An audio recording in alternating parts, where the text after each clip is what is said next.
Dr.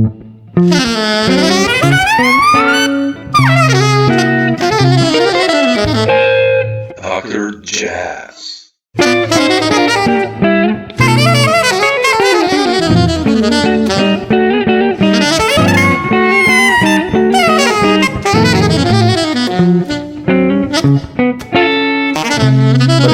for taking the time, Gregory. I mean, I've listened to your music since Serendipity came out in, when was that? 98 or something like that. Yeah. 98. So that's a long time ago. So, but I wanted to start with the last one, If Time Could Stand Still. I listened to it just like before to get in the mood. And, yeah. Okay. Yeah. It's such a beautiful album, and you wrote amazing music. And I just want to ask you, like with the ballad, If Time Could Stand Still. Okay. Or even like the 3/4, 6/4 tunes, The Message and the Miracle. I mean, what's your progress usually when you write music, or especially for this album? I mean, when I listen to your playing, it's all about the melody. That's the feeling I get, but I don't know how you. Yeah. That's definitely one of my approaches.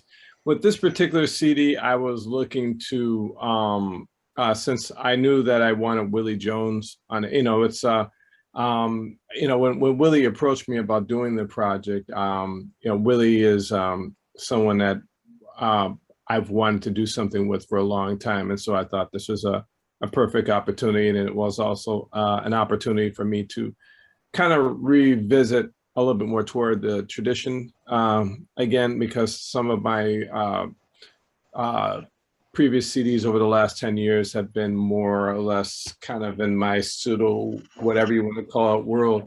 And I felt like I wanted something that was a little bit more straight ahead. And I got about halfway there. I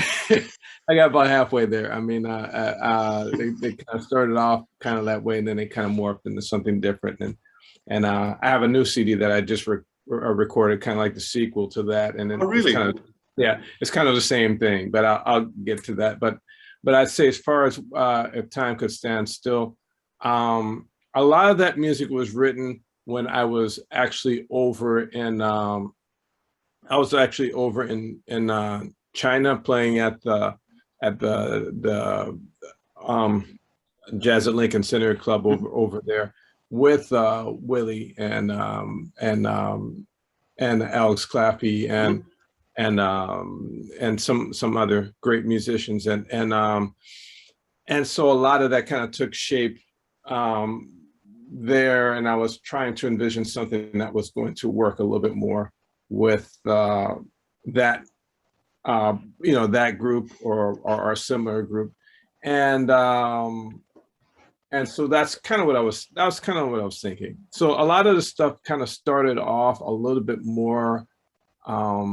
I tend to write stuff that's a little bit more eclectic by nature, and then after that, it's a matter of if I want to like roll it into something even more eclectic, or if I want to make it a little bit more straight ahead. And in this case, it kind of rolled over into something a little bit more straight ahead. So if that makes any sense. And then the song titles, that's that a lot of those came later, like the title track, If Time Could Stand Still. I actually was feeling really homesick at the time, and I was thinking about my son who is a senior in high school, and I was thinking about him. Like, this is it; he's going to be gone after this year, and so just thinking about what a joy it was raising him, and to know that was kind of coming to an end. And so I was thinking about my daughter getting older. She's a teenager now. She's 16 now. Thinking about my parents, my aging parents, and just thinking about this particular era. And so that's where If Time Could Stand Still came from. And I wrote that one pretty much in one sitting, and which is not typical for me.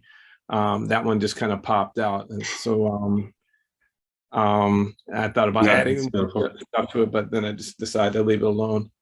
Yeah. So as far as the message and the miracle, I was trying to make something a little bit more Blakey-esque, and that's just about how a lot of my songs, if you probably haven't noticed, have spiritual connotations to them. And that one in particular is about how a lot of times people will look at a miracle that will happen, either something biblical or something more modern, but people won't really be, they don't think as much about what is the message behind that miracle, because if God's going to do a miracle, there's a reason for it. And so then it's kind of like, okay, so what is the particular message in that miracle? So that's where that was coming from. Yeah, it's beautiful. It's like what you said.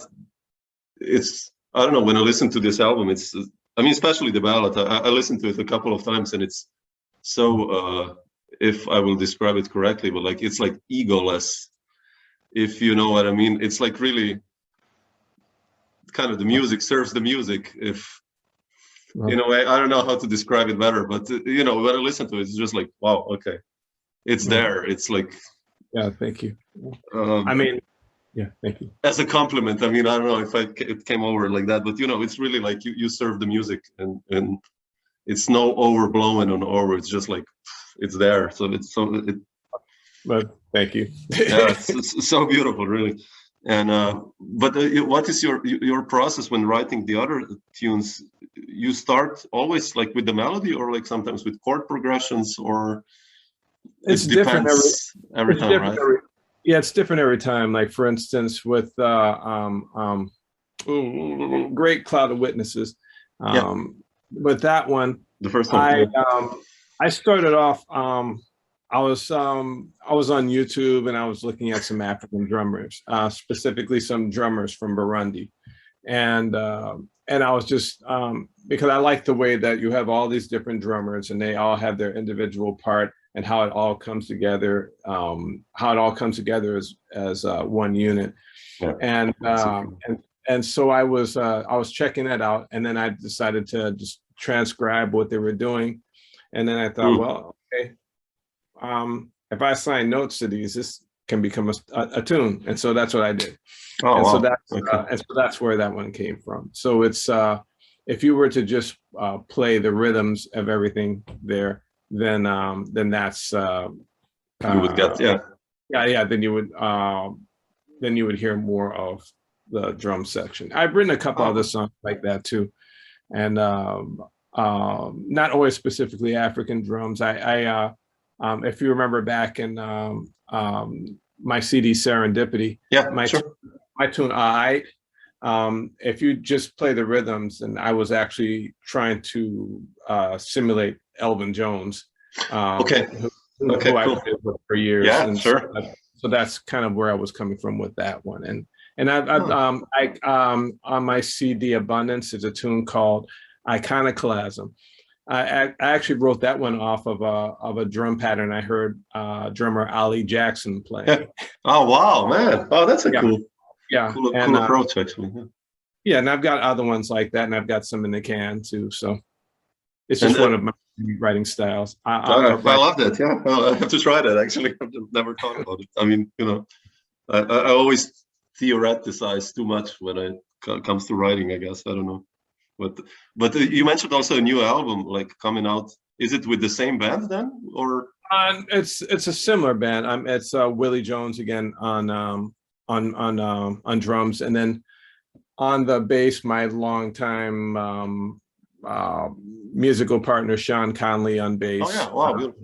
He's on probably 80% of my CDs, and you know, Sean and Jaimeo Brown appear in a lot of my stuff, and so Sean's on this one, and on piano it's Donald Brown's son Keith Brown, who's a phenomenal pianist who's really starting to get noticed a lot more, and then the great Marcus Printup on the trumpet. Oh wow, beautiful. Yes, looking forward to this one. Yeah, but I also wanted to ask you, you know. I don't know. I mentioned about this kind of intimate serving the music egoless, and like one of my heroes ever is Bill Frisell also. And you know, I listened. You know, I did this talk to Bill, and with Bill, and you know, I've been listening to his music and playing his music, and you did this beautiful album, More Than Enough, and talk about intimate and beautiful, and serving the music. And like, how did that duo happen? And I know you guys started playing. You started to play with Bill like already way back, like 15 years, right? Like, how did your story with Bill begin? Actually, I mean.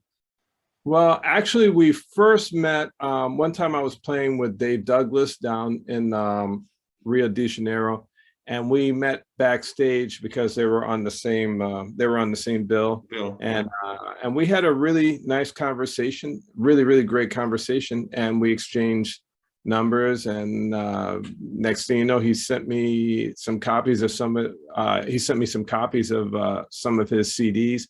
I think I may have given him a copy of. I think I may have given him a copy of one of my CDs first, and then he sent me some copies of his CDs, and we were kind of going back and forth, and he was saying, well, we really should play one day. And I'm thinking, like, man, Bill Frisell, I love, like, he's one of my heroes. So hopefully it'll really happen. And then he called me for some shows at the Village Vanguard, and that kind of started it all. And then I subsequently, I was playing in this band for several years. I took a hiatus in 2006. I jumped off the scene for a while. And then I was gone for about 4 years doing some, it's a whole other conversation. I did some work in my then church. And but then I came back to the scene in 2010. And obviously by that time, Bill was doing some other things, and so we didn't play together again until he came down to Knoxville, where I live now, and did a concert with the Knoxville Jazz Orchestra. And so during that, we did a duo. Vance Thompson, who's the leader of the Knoxville Jazz Orchestra, he said, let's have you guys just do a duo together. So we decided to Ask Me Now.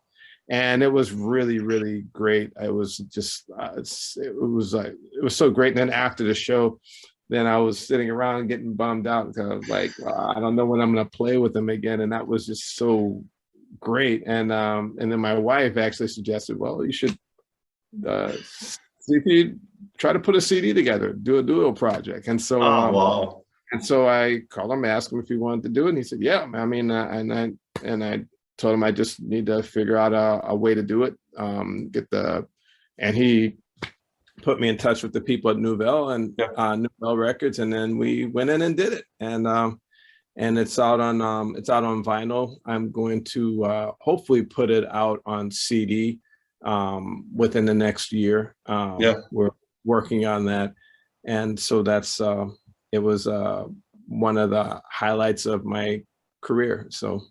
Yeah, how did you guys, was like that everything was like first takes more or less, or like how did you guys the progress? Because I'd say that there were, we didn't do a whole lot of takes on anything. I think it was more like we didn't do more than 3 takes on anything from my memory. I don't think we did anything more than that. It's so beautiful. My memory is I can't remember it completely clearly, but I do remember that it was just the whole thing just felt really magical. So yeah, it's beautiful. I mean, play duo also, with guitar, saxophone. It's quite different. Like no drums and no support of. It's like very intimate. I love that. It's Bill's like an orchestra within himself. So it's like playing with multiple people. Yeah. But you mentioned Bill being one of your heroes also musically, but I wanted to ask you, like, let's say when you were growing up in, I don't know, getting interested into jazz in late 70s, I guess, who were like the first heroes that you stumbled upon, or late mid 80s, or whenever like you stumbled upon jazz? Like, when did that happen really? Actually, it more or less when I was in, it's kind of I have to simplify a very complicated story, but essentially I was a classical clarinetist, and I went to school for classical clarinet. I wanted to be a symphony clarinetist. Oh, really? Oh, wow. Yeah, that was my goal. And which is kind of funny because I talked to Bill Frisell, and he actually started on clarinet as well. but either way, I dabbled with the saxophone. I had dabbled with the saxophone since middle school, but it was just more like I didn't really practice, and I didn't know. It's just something I just did for fun sometimes. My best friend loaned me his saxophone, and I would just jam around on it when I felt bored. And so when I was in college, my freshman year, I joined their jazz ensemble just for fun. And much to my surprise, he recommended me for this gig. It was like a polka band, right? It was a polka band, and so I just looked at it. It was just fun, just going around County Stadium in Milwaukee, playing for tailgate parties, and yeah, and I thought it was just a fun gig and something to do over summer. The next year, I got recommended for another band, but this was a funk fusion band in Milwaukee named Le Crew, and that band actually started to become pretty popular around Milwaukee. And I was playing in front of people all the time. And so I'm like, well, if I'm going to be doing this, I need to actually get this together. And so then, so I started to, that's when I really started to practice. And at that time we were trying to do a lot of covers of some of the early Yellow Jackets stuff, with Mark Russo on the alto. And I was trying to do that on the tenor. That's how I kind of got my altissimo together. And I was, Grover Washington Jr. and some David Sanborn and things like that. And then my brother kept on telling me, you need to check out John Coltrane. You need to check out John Coltrane. I'm just like, well, whatever, John Coltrane, whatever. And so finally he cornered me and had me listen to Train and Monk doing Monk's Mood. Yeah. And that's what did it. After I heard Monk's Mood, then I was like, wow, I don't understand this, but I want to do that. And then I heard Trinkle Tinkle, and then then shortly after that, I started looking through my mom's record collection, because she was an opera turned jazz singer. And but that was kind of her world. I wasn't really that interested. I just looked at that's something that mom does, right? But then I started looking through her album collection, and she had some like Sonny Stitt and Abby Lincoln and all these people. And I remember just being so like I didn't know who any of these people were, but it was just so great checking them out. And so that's, and I just look at each one of those stages, like I kind of look at music as a whole. I'm not like one of these people that feels like it has to be all this, it has to be all that. My years of playing fusion and checking out Grover and David Sanborn and all that stuff was important to my development as well. And so that's kind of, and eventually I got off of my strictly trained thing. Then I started checking out. Yeah, then it's like an avalanche. Yeah, just... and that still goes on to this day. So yeah, you moved then to New York. That was like late 80s, or? Oh no, it's complicated. It's complicated. Uh-huh.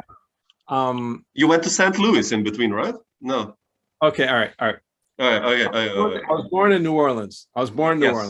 I moved to Indianapolis, then Milwaukee. I lived in Milwaukee for a long time, through middle school, through college, and a couple years after that. Then I moved to St. Louis for a year. Mm-hmm. Okay. and it was around that period I started seeing all these cats coming out of New Orleans. I was really checking out Winton and Branford, and just Donald Harrison and Terrence Blanchard, all those cats, and thinking like, man, if I would have, I wanted to go down there and go back down there and see what it is I missed out on. So I went down there, and that's when I met Nicholas Payton and so many other, Brian Blade and all these other great musicians down there. Nicholas recommends me for Alvin's band. So that's how I got in Alvin's band. And then during the period where I was in Alvin's band, I thought it was time for me to try to go to New York. And so I moved back to St. Louis where my parents were living. For maybe half a year or 3/4 of a year. And then that's when I moved to New York. And I moved to New York in 1994. So, 94. Okay. Yeah, So okay. And how was the first gig with Alvin like? I mean, for you, do you remember that? I mean, like, okay, can you please share that? I mean, okay, yeah, it was. Well, I was terrified. It was. Alvin was one of my, still is one of my ultimate musical heroes. Yeah. And I remember when I first saw him, because I had this one. This was before YouTube and all that stuff. So I had this one video. This bootleg video that my dad took for me of Train on when they showed this thing on TV. And so I would, so I had a video of that and I used to watch it over and over and over and over again, study Train, study, check out that particular band. And so when I finally saw Alvin in person, it was like seeing a ghost. Just like I couldn't really say anything. I was just looking at him. Right? He probably thought I was like, "Who's this guy that I brought in here?" and then when we but he was very kind to me. And then when we actually went to go play, it was at the Chicago at the Jazz Showcase. And it was when it was at the Blackstone Hotel, and they had this. Have you been there? Probably. I mean, no, back then, no. Okay, well, they had this huge poster of Train playing there, right? And so I remember I'd be there trying to play, and I'm looking over at this big picture of Train, and I look over there and I see Alvin. I just kept on going back and forth, and I was so scared that I could barely move my fingers. But thankfully he saw something that he liked in me and he kept me, and I stayed in this band for 2.5 years, and it was just such a great education. It was such a great education. So did you also with Alvin go to Europe for the first time? Like on an extended tour? I actually went to Europe once before with a brass band from New Orleans. It was actually, if you've heard of the Soul Rebels, I was in the original rendition of that when they were called the Young Olympia Brass Band. So I went to Germany with them. So that was my first time in Europe. But this was my second time in Europe, and but this was a lot more. We went all over Europe, and it was my first time on the road with a really, with a band like the real that. Deal, kind of, like. And with the expectations that come with it, because I remember the first time that we flew over to Ronnie Scott's, flew over, had a sound check, and then went and played. And I remember it was like, I just freaked out because like, wow, I've got to like try to like do this while I'm totally jet lagged and all that. But it was but it was great. It was a great experience. It was I was very green in those days. So how was Alvin like as a band leader? I mean, because he had like this kind of the young lions, what they later called it, like, but he brought so many younger musicians with him. And Alvin wasn't the type of band leader that was constantly telling you, well, I want you to play it like this and play it like that and all this. He would let you know if the vibe wasn't right. It's like it was there was a certain energy that he liked to have, a certain basically to feel the music in a way, or the feeling of the music. It's he would get bothered if the feeling wasn't right. That's the only thing that he'd ever really talk about, and it was usually a very brief conversation, and but that was enough. And but I'd say that as a band leader, he taught us a lot more just by playing, and just the experience of playing with him. He said more. He didn't have to say much with his mouth, because the way that he would play behind you would tell you, he'd direct you like where he wanted you to go. You could tell if he was digging what you were doing. You could tell if he didn't dig what you were doing. He could tell, all that stuff. It was like he was able to really, really speak through his instrument. It was the ultimate goal of all of us, really. So, man, yeah, That's amazing that you had this. And when I played with Andrew Hill, it was a similar thing. It was it's like he wasn't the type to tell you like, well, I want you to approach this more like Joe Henderson or blah blah blah, or I want you to play more of blah blah. He wasn't like that at all. So I mean, you mentioned Andrew. For me, he's one of the biggest heroes. Like, we're talking about jazz history, and he's one of the most underrated musicians and composers, I would say, definitely. And I remember playing with John Abair, and he was playing at that time with Andrew, and telling me how it was him and Eric McPherson being a rhythm section for Andrew, and but I wanted to ask you also, that album timelines you guys did together, and what was it like to play with him also, and what did it mean to you, for you also as a composer and a musician and a band leader and everything? I mean, well, it was a very, very deep experience for me, and I feel that over the time, because I played with him on and off for maybe 8 years. Oh wow, so long! Wow. Yeah, because I played with him, then I was out for a minute, then I came back, and it was kind of like more kind of like that. But we developed a really great friendship over that time period, and he was always very, very supportive of me. He'd always be giving me advice on how to try to further my own career, and we had a little bit more of a personal connection than any of the than all the rest of the people, and we didn't talk about music that much. We talked more about life. We talked about spiritual things. We talked, Andrew was always cracking jokes, and so it was just kind of like, it was just we talk about music business. That was more the stuff that he would talk about. Whereas with Alvin would talk a lot about some of the people he's played with over the years, and more of that. But Andrew would be more just talking about like life, and so it was that's nice. Yeah, it's like, and with timelines, it was kind of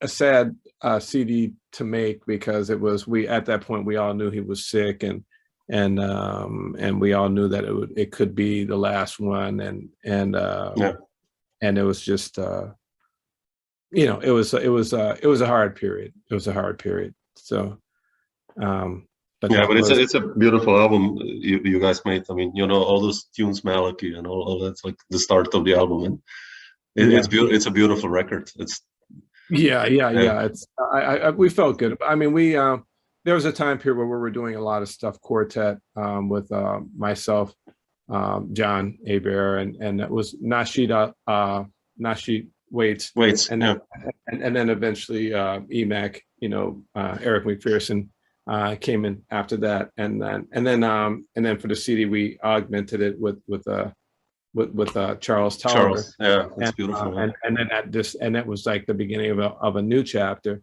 which unfortunately got cut short. But that was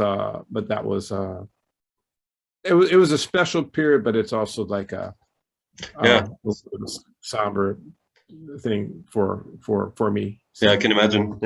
Yeah, I can imagine. I mean, I mean, I've spoken with John about that also, and he was also, he played with Andrew for a really long time, and he said kind of the same as like you now, that what a strong bond everyone you had with him, and and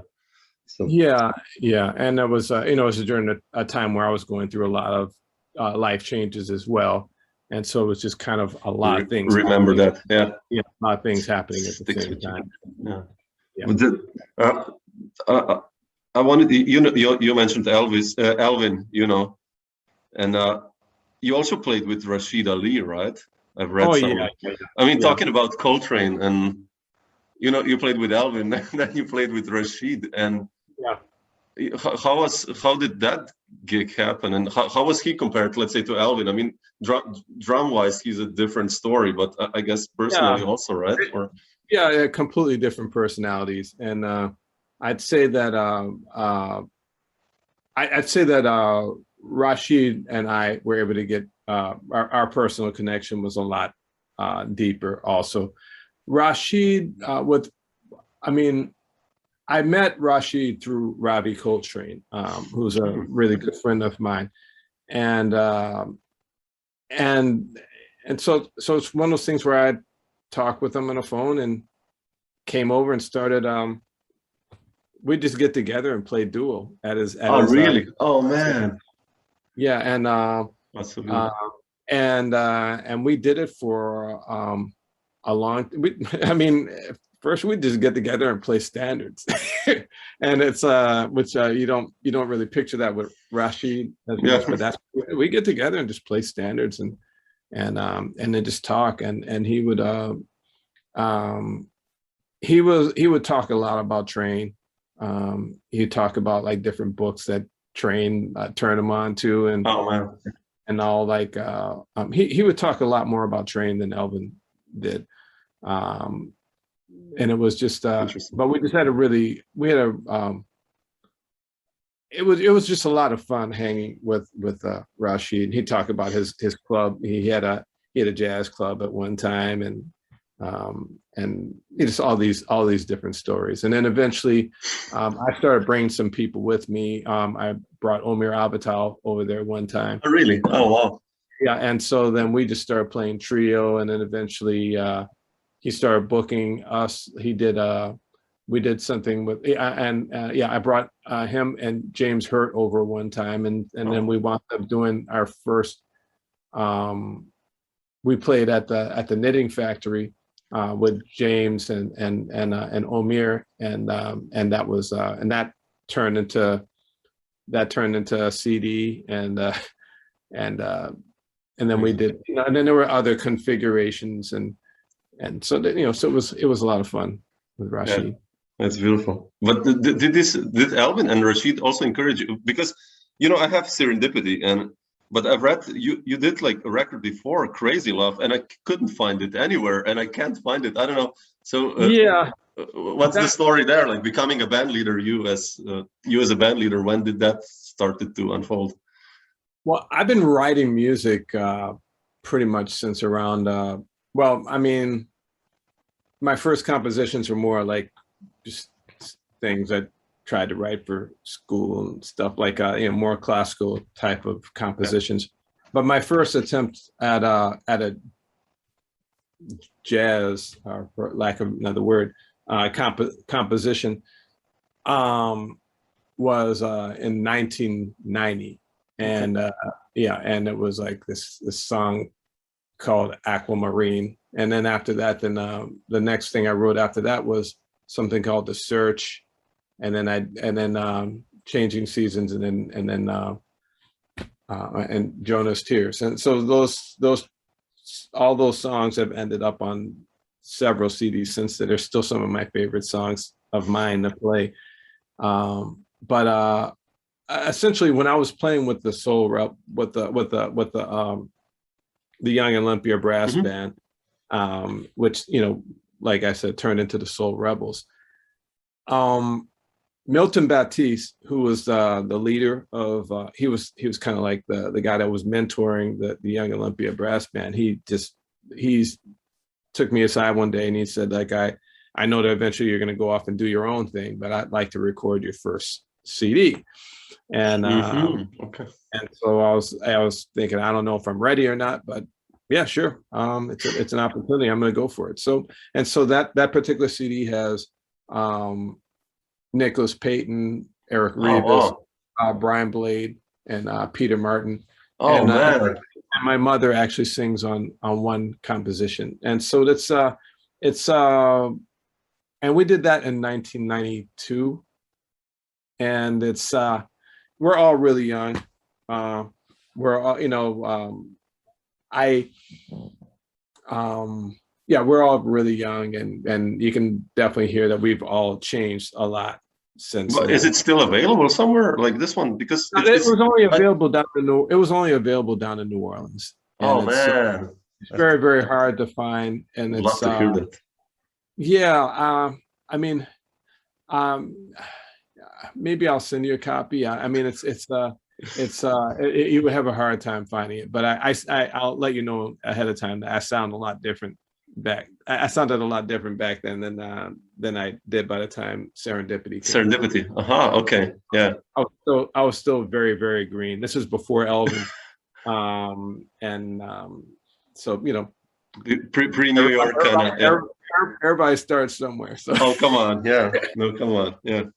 No, but regarding Serendipity, I mean, you played with Mulgrew Miller on that record.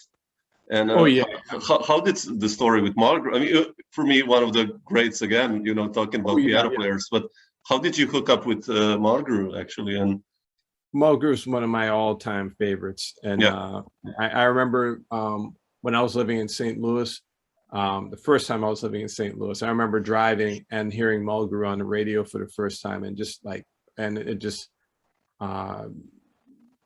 made me almost pull over because I was so floored by what I heard. Yeah. And then I saw that one other bootleg I had was of our Blakey and Jazz Messengers, a video of our Blakey and Jazz Messengers, and it was the group with Terrence Blanchard and Donald Harrison and Jean Toussaint on the tenor, and you know, but you know, Mulgrew was on. Mulgrew, yeah. And it was just and I remember just watching that all the time. So when Mulgrew came through St. Louis, and that's where I met him for the first time, and we just corresponded, and I would be like a little groupie, and you know, every time he'd be playing somewhere, you know, I'd show up and he'd look at me like, oh, there's that guy again, you know, and he'd never heard me play or anything. So it's just, but he just see me like tagging around him all the time. And so I think I finally sat in with him at some point along the line. But when I had this opportunity with Impulse Records, then actually the first person I thought of was Mulgrew. Wow. You gotta have Mulgrew on it because I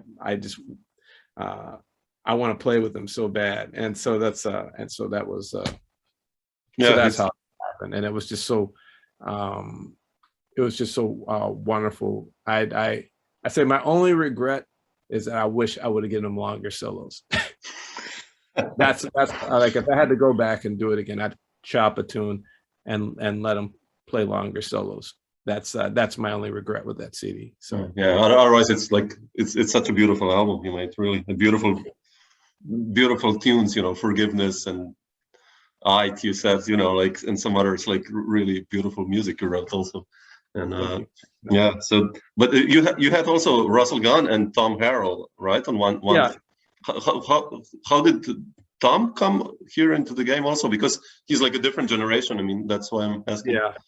Yeah, Tom. Shortly before the Impulse thing came up, I met Tom over at Smalls. It was that was kind of a cool thing that happened. I used to go to Smalls to practice, and you know, in Smalls, and well, did you ever go to Smalls, like the old Smalls before Spike Wilner took it over? That's when was that? Like he took it over in 2000. Yeah, I was there in 2001 the first time. So I don't know. Yeah, I can't remember if that's. Well, that's like 20 years ago. Yeah. Yeah, Mitch Borden was running it back then, but the layout was completely different, and Mitch was really, really cool because he would just let us practice there all day and all night, and so my favorite spot to go practice, and Spike's doing great things with it too. So I wasn't making a comparison. No, sure. I love both of those cats, and they both really enriched the jazz world with definitely Smalls. but my favorite spot to go practice in Smalls was there was a kitchen in the back, and in the back of the kitchen there was a boiler room, and so I would go back there. Myron Walden and I used to go battle to see who could get to that room first, because we knew whoever got it would hog it for hours. Oh man, that's so cool. But either way, so I was back there practicing one day, and I went out to just grab a cup of coffee, and I opened the door, and Tom is right there. He's like standing like in front of the door, and I guess he had been checking me out when I was practicing, and he, you know, that sounds great. You want to get together sometime? And I'm like, oh wow. And I'm like, wow, okay. So I mean, and I gave him my card, and I didn't think he'd ever call me, but about maybe a week or two later, his wife called me up and said, like, you know, Tom wants to get together. Come over to our place, and so I went over there, and it was just me and him, and we just oh wow. we just sat and talked for a long time, and then I think he played the piano and I played a little bit, and then we just started getting together all the time and hanging and playing and talking about music, and Tom is such a deep cat. He's just like a walking encyclopedia of music and so much more, and it's just and so it was just such a beautiful experience getting to know him. And then, you know, and then we did I played on The Art of Rhythm, that's his CD. And we did some touring, and so when I had this opportunity with Impulse, I definitely wanted him on it. And then Russell Gunn, Russell and I had played together when I moved back to St. Louis. Russell and I had a band together there. I met him in St. Louis, and we had a band that we used to play together with in St. Louis, and then we moved to New York at the same time. We lived together in Fort Greene, it was a little place with Russell and I, and also James Hurt, and a couple other people. Steve Kirby was there and for a minute, and then it was Sherman Irby and Dana Murray, drummer, just a whole bunch of cats, and so we kind of just we used to play together a lot when we first got to New York. I played on maybe 3 of his CDs, and so I definitely wanted Russell on the project as well. And so this happened. Yeah. Okay. Yeah. That's beautiful. Yeah. Just one last question, Gregory, not to take too much of your time. I listened also to a record that came out last year by Ferenc Nemeth, Freedom. And yeah. And I wanted to ask you, like, it's completely different, you know, than If Time Stood Still, like really different story in a way. And I wanted, how did you approach that? Also, it's like, you know, a trio without a bass also. And how did that project happen, actually? I mean, and how did you hook up with those guys?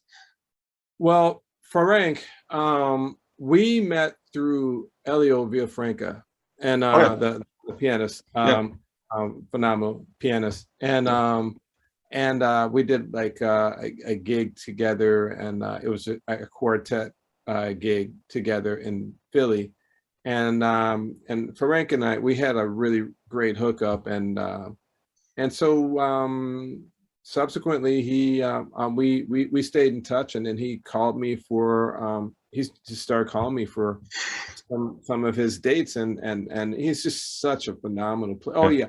And we also did a gig together over in Hungary. Man, I'm having a mental blank. A phenomenal pianist over there. Wow, I can't believe I'm just freaking out. Tsuma Arpat. No, not Tsuma yet. He's phenomenal too. I'm going to let you know in a second. Let's see. Yeah. Daniel Jabo. Sure. Yeah. Yeah. If you're watching this, Dan, sorry, I just had a minute. But we did a really, really fun gig together, or several gigs together over in Hungary, and so Frank and we got to know each other even better there. And so Sumo, I met Sumo through Frank, and we just started doing these trio dates together. And as far as my approach, I try to approach each group I play with differently, depending on who the supporting music, who the other musicians are. So I'm going to play a lot different with a group of like Frank's group than I would play if I were playing, like, say, with duo with Bill, let's say, or whatever. I know what you mean. Or even when I play with Willie, or if I were to do something with Eric Reed or something like that. I kind of really try to see how can I make my voice fit within conception where they're coming from, so that I can be myself, I can be who I am, but be able to help whoever the leader of the group is to achieve their vision. That's always the way I've approached. That's always the way I've approached doing what I do. And obviously, when it's my band, folks put me on like, well, this is what I'm trying to do. But when I'm playing as a sideman in different people's bands, I'm really trying to get into their head and to try to get a visual of what is the vibe that they're going for, and how can I help them to achieve that without losing who I am. And that's always what it is. And I've got a very open mind when it comes to music. I do really believe in the foundation, in the tradition. Everything I'm going to do is it's going to have its foundation in that. But within that, I can go a lot of different ways. Everywhere, yeah. I can go a lot of different ways. You can hear that. Yeah. I try to put limitations on myself, whether it's like something that's a little bit more modern or electric or free, or if it's something that's just totally straight ahead, some Jay McShann type of stuff. Yeah. Cool. I love it all. I love it all. So it's beautiful. Yeah, it's funny. Like we started by me saying that you always serve the music, and basically we kind of made a circle now. So yeah, makes sense. So beautiful. But thanks so much, Gregory, for sharing all these thoughts. And my pleasure. Thank you so much for having me. It's really a blessing. Really inspiring. So.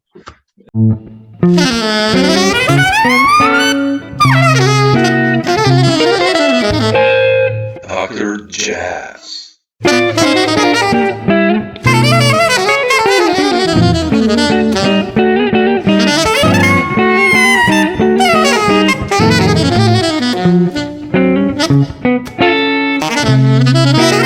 Dr. Jazz.